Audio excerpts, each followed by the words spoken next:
This is Comic Picks by the Glick. Hey, and I'm your host, Jason Glick. Hey, Jason Glick. Well, here we are again. Yep, all ready to talk about Black Panther, which is basically it's like a big cultural moment. It's like in the offing because I mean, after what it's 200 million plus President's Day weekend, it's like, god damn, man! It's like Well, that's pretty amazing even by superhero movie Marvel standards. Studios is going to be raking in the money again this year. I guarantee you that much. It's already happening. Oh yeah, it's like now it's like I mean, Black Panther's set a pretty high standard as far as box office success goes. It's like I mean, it's like it's like it so and like I do think it deserves success. But I was entertained. I was not like completely blown away. Yeah. So John. I thought it was good. I would love to have given it a higher rating. Then good is pretty damn good when it comes to me, because I tend to be a harsh critic. Um, I thought that the storytelling was a little offset. So kind of just maybe it didn't flow as well as I would like it to have. But they got the point across, and I think having one of my I don't know spoilers, everyone, because I'm going to talk about some things here. If you really haven't watched the movie, go watch the movie. It's definitely a recommend from me, especially if you're watching all of the MCU stuff. Yeah, if Watch you've seen watch the every movie. yeah, if you've been watching all the Marvel movies regularly, it's like then there's no reason for you not to see this. Yeah, So I will say though, this is more of a this is an origins kind of a thing almost. It's not really, if you're looking for heavy connections to like what's going to happen, in Infinity War, you're probably not going to find those heavy connections here. This story is definitely more about Black Panther, and yeah, and the all you need King to of know about it Wakanda. is that all you know about it basically takes place like about a week after Civil War. So Yep, yeah. So if you had to watch any movies, then Civil War would be the one to see before this one. Has the strongest ties to it, I believe, as you said. But yeah, I would say, I liked them. I liked it. My other problem, I guess, with it is I could pretty much see where things were going. mhm. I'm not saying that it was predictable, but I was like, let me get this straight. So if we have, who's going to be, you know, who's going to be Black Panther? Oh no. um, it's going to be this guy. I thought some of the cultural overtones were fine as well. I didn't have any problems with any of that. Um, I thought that the message was a little mixed in some areas, to be honest with you, when it came to like, the overall message that you do find in some parts of it, especially with Wakanda, isolating its technology, blah blah blah, things like that. Because you do have what's his name? Oh gosh, am I forgetting? Uh, Killmonger. Killmonger. Thank you. You have Killmonger, advocating one thing, which certainly is one point of view, and then kind of in an isolationist, there's another thing about them wanting to be an isolationist nation, which is definitely another point of view, and I find that interesting because it's like, well, all right, but what's the happy medium here? Well, I didn't. I actually like. I mean, I liked Killmonger as a villain. He's easily one of the better villains of like the Marvel Cinematic Universe, and I also major credit to director Ryan Coogler, it's like, and the rest of the creative team for actually finding a good reason to work his comics name into the film, because I think his actual name is like in the films like Eric Stevens, Mm-hmm. but his nickname is noted as being Killmonger for all like the kills he racked up during his tours of duty, like in on military operations. I mean, it's like I yeah, I had an issue with like Killmonger being like one of Black Panther's like arch villains in the comics, because like it's like I guess my suspension of disbelief for like supervillain names kind of goes up to Doom, and that's about it. But like having like a bad guy who goes by the given name of Killmonger. Yeah. Yeah. So What can we say about that? All right. exactly. But it's like the thing is like I actually like didn't mind it's like the ideological differences that he had between T'Challa and it's like and Eric, because it's like it's kind of like one of them is like it's like you got kind of the Professor X like style of peaceful coexistence going, and then like the other one is like like Magneto, more of like militant like advocation going.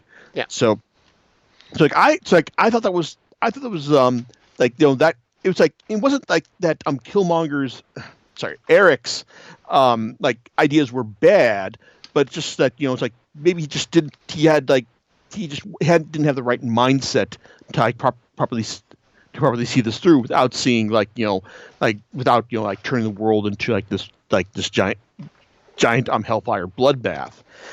But I mean the fact that in the end, T'Challa does realize that maybe it's time that Wakanda end its isolationist worldview at the end of the film is kind of a nice nod to the fact that hey, yeah, he acknowledges that okay, it's like he may have had the wrong idea of how to go about doing it, but maybe Eric did have the did have a point there.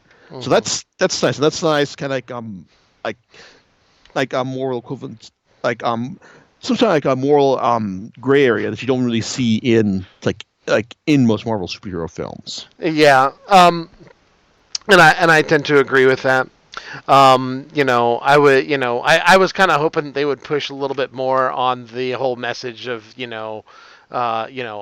arming people to kill other people thing, which is kind of like something that people can have a very strong opinion of. I do, it's like, hey, how do we escalate conflict? Oh, let's just give them weapons and stuff, which is always that's a common theme actually in science fiction movies, right?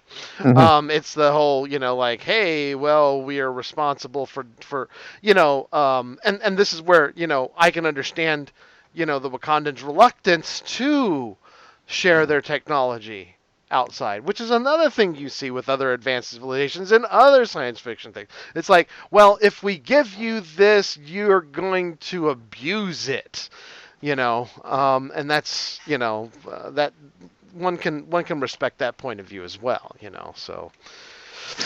Indeed, it's like, and overall, it's like, I mean, I enjoyed it too. It's like, but I mean, I will say that the storyline was basically predictable. I mean, it was kind of like it was your bog standard origin story, and like a lot of the beats like were very predictable. I mean, when Eric takes on T'Challa in that mid movie right to succession fight, I mean, like we all know who was going to win. Right, and here's my thing. I don't think I hated it because of it. Okay, so there's my other thing, because I've always argued that if your movie is going to borrow a concept or a trope or whatever you want to call it from other fictional works, execute it well. And I don't think that this was executed poorly, so that's why I don't hate it. Oh God, no! What this was executed like extremely well. I mean, the acting from everyone involved was top notch. I mean, Chadwick Boseman as T'Challa, who's perfect.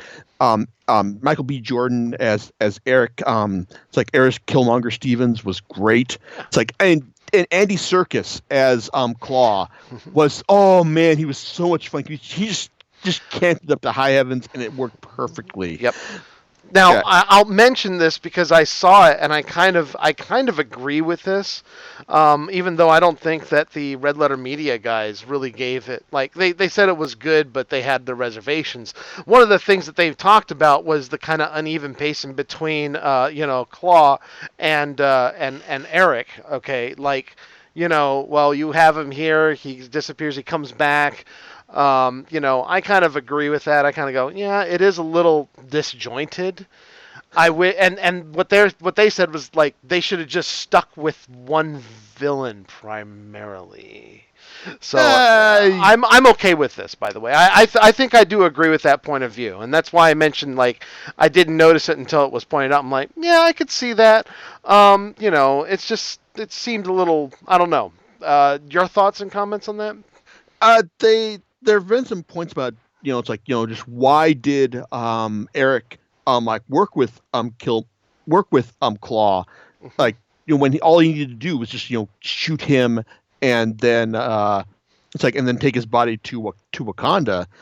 um like that's I mean yeah it's like I mean like I've seen like yeah that's kind of a plot hole, but I've seen like worse plot holes in Sure. like in films before. I mean like, yeah I mean like hey remember it's like what was Joker doing when Batman dove out the window to save Rachel in The Dark Knight, stuff Right, like right, that. right, right. And I don't. And again, it was like okay, that's an interesting observation, and I kind of agree with it because I was like, you didn't Yeah it's have like the. I think I could have dealt with it being wholly a story about that instead of like dovetailing him in there. But it's not. I'm not saying it was bad. I'm just saying like I did notice it as well. yeah it's like I guess my thing about the two villains thing is like I honestly didn't mind. I was mainly because Andy Serkis was so much fun as Hmm. Claw, Hmm. and Michael B. Jordan actually like did have like a really nuanced portrayal of of Eric, with Killmonger. It's like in the film, like he was the film's real villain to be honest. So Yeah, well, and and a lot of ways I saw, they foreshadowed it quite a bit in the beginning. mhm. I mean, it was not like, Yeah, oh yeah, and it's like and this is even the then it's like guy you really, this guy, you've seen this guy. This is the guy you really want to care about. yeah, and Here's even your then it's like real enemy right here. yeah, and even then, yeah, like Eric's. It's like yeah, he does some awful things, but for a lot of the movie, he's not really like a real like a villain. He's just like a guy with another point of view. I mean, Right. you can really understand why he feels the way he does, why he does the things he does. Hmm. I So can't wait to see the X-Men version of this in like 6 years. yeah, oh, it's like I'm honest. On one hand, I am a little bit disappointed in the fact that the film implies that we're not going to be seeing more of Killmonger after this, Hmm. which, but it's like this is a superhero film, so it's still thoroughly within the realm of possibility that he could be that we could see him come back like at some point. I mean, for all we know, maybe we'll see him like in one of the post credit scenes for like for Infinity War or the Avengers film after that. Hey, You know, it's always possible, and you can, yeah, and if they were, I'd probably just accept the explanation they give us and enjoy that movie sequel as well. yeah. And I will say the one thing that I would say was probably the most disappointing thing about the film was the fact that the T'Challa that I'm used to seeing in comics is like the master manipulator, the guy who's like one step ahead of everyone else. Mm. And we didn't get that here. I mean, to be honest, yes, this, as we noted before, this is kind of an origin story. Hmm. So, it's like the fact that he's, hasn't really like settled into that specific role. That's understandable. But, it's like I kind of would have liked to have seen some nod to the fact that, that in the end, like, he was, like one step ahead of everyone, or that he had done something to safeguard himself against the bad stuff that happens to him. So, Mm. but that that's that's just a minor thing. I mean, overall, it's like one of the reviews I saw read online basically made an interesting point about the floor and the ceiling of in terms of quality for Marvel movies is relatively close together, and that's very true in Black Panther. Now, I I will admit that that for anyone who's wanted to see like a superhero version, it's like of Africa brought to real life like on the screen, you're probably going to get a lot more out of it than I did here. But it's like if anyone who was like who looks at Black Panther and goes, might not be for me. I mean, if you've been to every Marvel movie before this one, then you have then no. It's like no, this is for you. This is very like I said, it's still very much in the Marvel formula, and at this point as we've established, it's a very winning formula, and one that is like that is good for quality. It's like as well. Yeah, So it's the reason why I can't get upset at it. Because if it was a bad formula, I'd probably be like, okay, I'm done with this. I'm sick of it. And I know that some people have already commented on that level, but in my opinion, I'm like, again, it has to do with the execution. And once I'm just good with it, I don't have any problems with the way they did it. I yes, mean, generally speaking, I don't have any problems with it. yes, Could they have done anything? Could they done something differently? Sure, they could have, but I think it's fine the way it stands. yeah, I look forward to seeing everyone, like from the director Ryan Coogler, like down to the core cast back for the sequel. It's like so, which is undoubtedly happening. Like they are probably making some real heavy talks at this point. Yeah. Like, just based on the first weekend grosses alone. So it's been like this is a movie absolutely worth your time. But as far as the comics that it's based on. I mean, the film does not adapt any specific Black Panther story, but but it is worth noting that as far as when it comes to talking about like a definitive Black Panther like comic book run, there's it basically goes back to the Marvel Knights iteration of the character from Christopher Priest. Christopher Priest is a writer who's had a long history in comics, whether he's writing under his an assumed name of Jim Owsley back in the 70s and 80s, to his given name of Christopher Priest when he's doing like Quantum and Woody for Valiant back in the 90s, and then his run on Black Panther, which basically like is generally regarded as the definitive run of the character because it's like more than any other run of Black Panther comics prior to this incarnation is that what Priest did during his run was he treated like T'Challa as a king who also had the side job as a superhero. Basically, like working as a Black Panther was kind of like an outgrowth of his job as a king. It's like as the king of Wakanda. Basically, it's like it's like yeah, it's like his duty was to his country and his subjects, and working as the Black Panther among like the American superhero community. This is just an outgrowth of that. It's like, and that it's like, and that's what he established through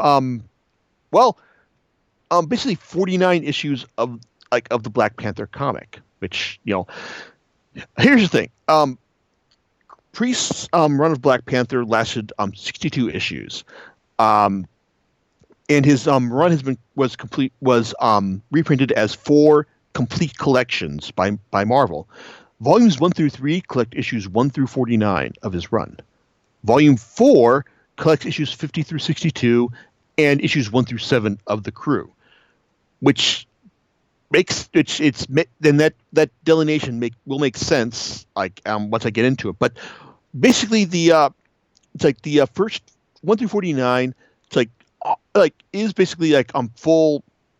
It's basically fully immersed in in Marvel's superhero comics fashion, and you've got the first issue basically has him tangling with gangbangers. It's like, and also introducing Mephisto as who is the devil in the Marvel universe as the as the main bad guy here.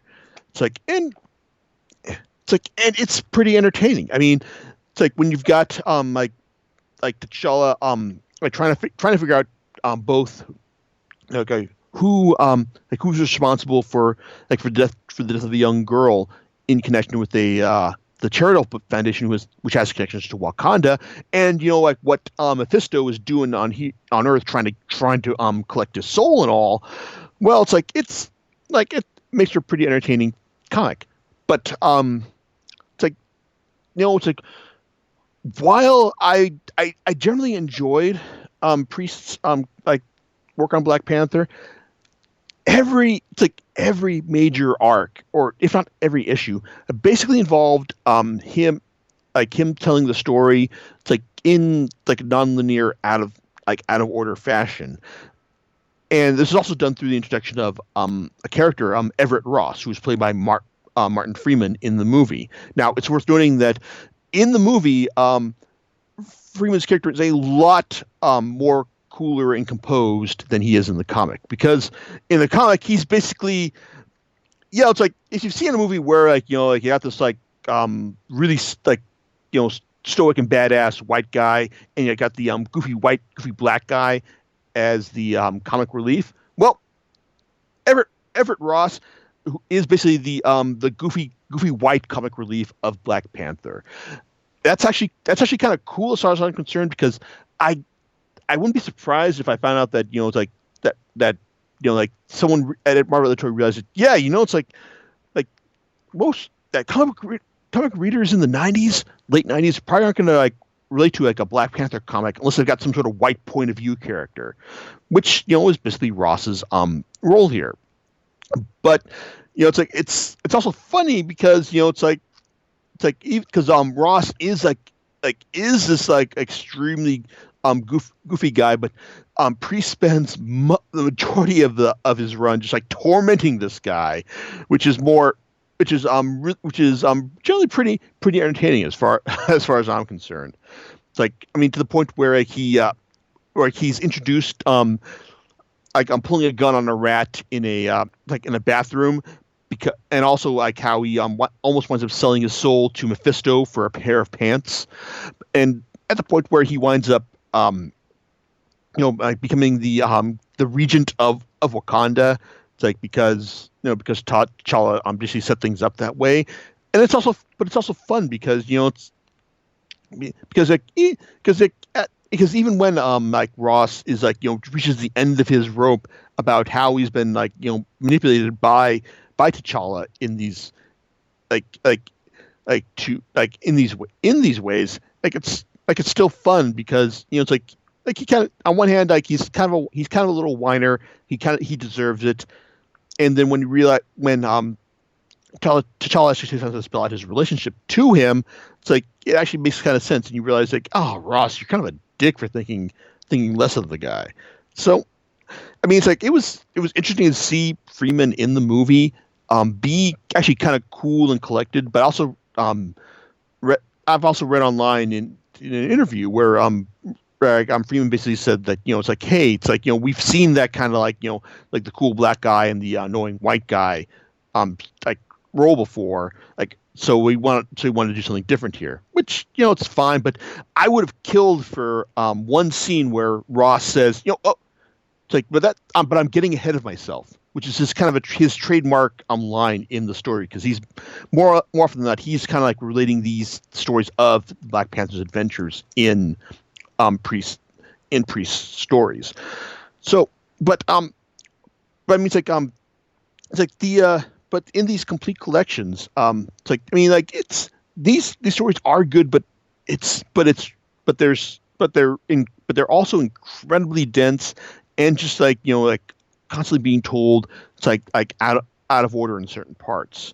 I mean, like it's intentionally so, but it's also kind of like it is also kind of frustrating to the point where like it's like each storyline does make sense in the end. It's like, but at the same time you're being led around by the nose. It's like whether it's like from the return of Killmonger, like or Mephisto's intervention in the first story, or the or new bad guy Achebe, who's like a kind of a Joker type crazy person who also has his own like a hand puppet villain type like type like gimmick.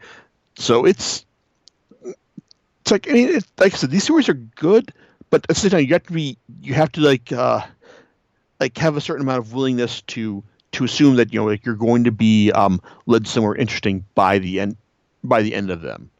So I mean, and that's generally true of it's like of the first three volumes. I mean, it's like it's full on Marvel superhero craziness. I mean, you'll see lots of I mean, lots of cameos from the Avengers, like and Iron Man and Wolverine, like get their own co-starring roles. To the point, Deadpool gets a crossover issue because Priest was also writing Deadpool at like at one point during his run as well.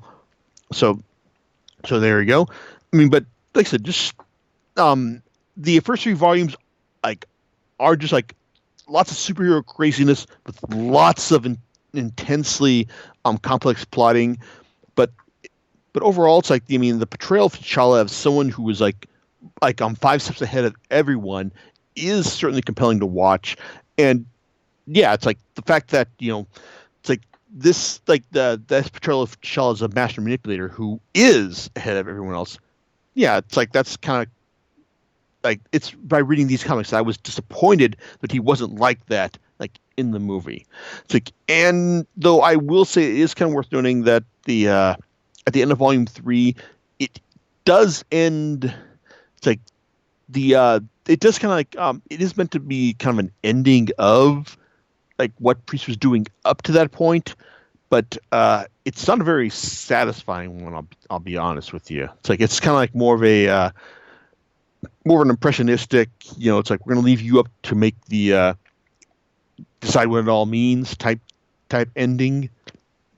Because with Volume 4, it's a huge change of pace because now we're introduced to Casper Cole, who is a son of a legendary New York cop who was incarcerated, and he's now living like Casper is a guy who was living with like his mother, and his pregnant girlfriend, and trying to like make a life for himself as an honest cop. It's like until he finds a like a Black Panther costume like at his buddy Sergeant Torque's apartment. Torque was a supporting character in the early issues of Priest's run, and decides to make a career of being like the new Black Panther of of New York. This Volume 4 is where Priest ditches a lot of the superhero craziness of the first three volumes. Well, okay, just about all of the superhero craziness of the first three volumes, and tells like a straight up crime story of like of a cop who decides to become like a superhero vigilante. And it's like, and he also ditches like the nonlinear storytelling as well. And honestly, it's like I think that the fourth volume of Priest's complete collection is probably the most straightforwardly enjoyable of the of his run. I mean, yeah, it's like the first storyline does ditch a lot of the stuff that a lot of the trappings of the first 49 issues, but it doesn't. But it also acknowledges but he also acknowledges there are connections there from Hunter, the White Wolf, leader of the secret war dog secret police of of Wakanda, and of course T'Challa does show up at one point as well. It doesn't explain what happened to him after issue 49, but hey, he's here, so that's good. But it does do a good job of telling a pretty grounded crime story set in the Marvel universe.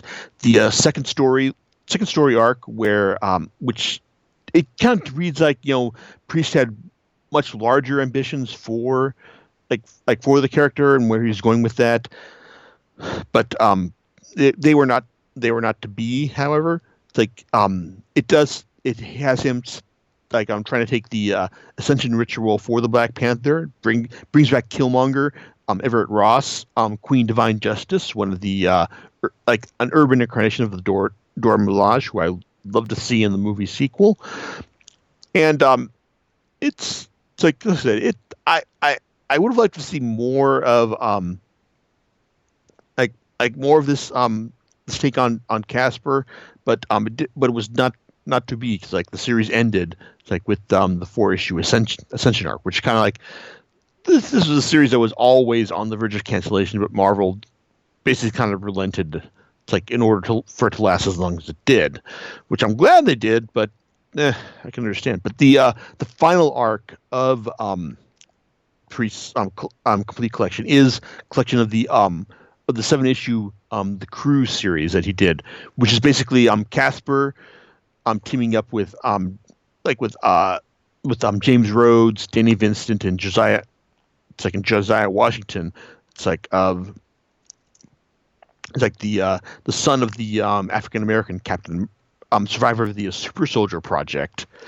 Um, it's like it's like it's called Big Trouble in Little Mogadishu. It's like it's and while like I said that the Casper's initial arcs were a good example of how to do a good example of grounded crime story in the Marvel universe. Big Trouble in Little Mogadishu is an even better example of that. It's got lots of character, lots of style, very intricate story, and even though it only lasted like 7 issues, it's it still tells good complete satisfying story, and I'm glad that I got the chance to read it as part of the complete collection. So I guess if you're looking for something that's like the movie, I don't know, it's like you're almost out of luck since since its definitive run it isn't like it at all. But like I said, if you're looking for a crazy Marvel superhero stuff, then volumes 1 through 3 of Priest's run on Black Panther will do the job for you. But if you're looking for something that's a little bit more grounded, something could actually work as say like Black Panther, the Netflix series, Volume 4 would fit that bill well. I mean, yeah, to be honest, like it's eerie how much like reading Volume 4, it feels like it could actually double as the kind of Netflix stuff that Marvel is doing today. So there you go. That's the best recommendation I can give for you. So overall, like I said, it's worth reading. Not quite like on the same level as what the movie on some of what the movie is offering, but the movie is definitely worth your time as well. John, it's like any thoughts on your end about all this? Oh, not really. Yeah. Now, this was the last run. Okay.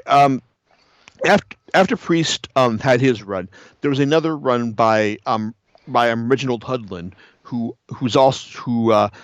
movie producer, writer. He did the House Party movies. He also worked with Quentin Tarantino on Django Unchained. He did the comic book adaptation of that as well, in addition to producing the film.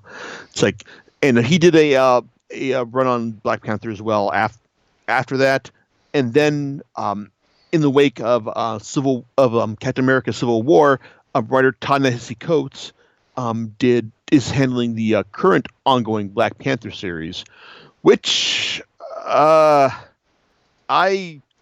think it's fine, but if you're going to read it, be sure to pick up the hardcover edition, which collects all 12 issues of his first year, because he's selling like because his first year is just basically one connected story. Don't do what I did and pick up volumes 1 through 3, which only collect 4 issues each of his run, and fill up the back matter with reprints of stuff that is either worse or better than what he did. But overall, Coates' run has been fine, but if you're looking, but it hasn't. I don't think it comes close to touching what Priest was doing. It's like, I mean, yeah, like I said, Priest runs could be like overly complex and lead you by the nose, but I still think it's like got a lot more energy and substance to it than the current Black Panther series. All right. Do you know what you're going to talk about next time? Not a clue at this point. All right. Well, hey, you guys will just have to hang on to the seat of your pants. Go watch the movie, and we'll catch you next time on Comic Picks by the Glick. Indeed. Bye. All right, bye.